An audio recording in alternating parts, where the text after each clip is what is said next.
Air hostess जेके हूंदी हुई न, इहे वॾियूं मूंखे माना हिननि जे आवाज़ मां महसूसु थींदो आहे त इहे वॾियूं हिकिड़ियूं सेक्स पेशेंट आहिनि। बा अंदरि ईंदे न, वेलकम सर, हाय ये हिते ई अलाए छा थो थिए, वेलकम सर, आप आ रहे हैं, आपकी सीट ये है सर, वस्तु पुॼे त ट्रपड़ में हथ विझी कंधु बनी विझे ट्रपड़ जो।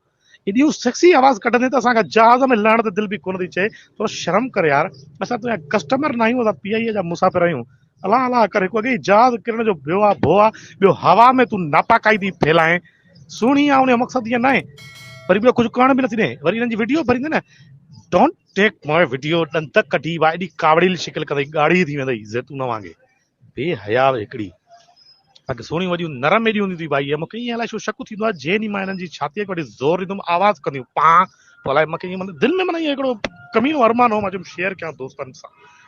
और वधीक ख़बर न आहे हिन एयर होस्टेस जी, माना हिननि जो हिकिड़ो टाइट एप्रॉन तव्हांखे पातल हुजे, बट बट सम्झो था न, बट छाखे चइबो आहे, अनएजुकेटेड पीपल्स बट चइबो आहे चुतुड़ खे, चुतुड़ सम्झो, पोइ चुतुड़ इन ईअं थोरो माना ॿाहिरि निकितल हुजनि, टाइट जींस पैंट हुजे या चड्डी हुजे या हाफ स्लीव ते।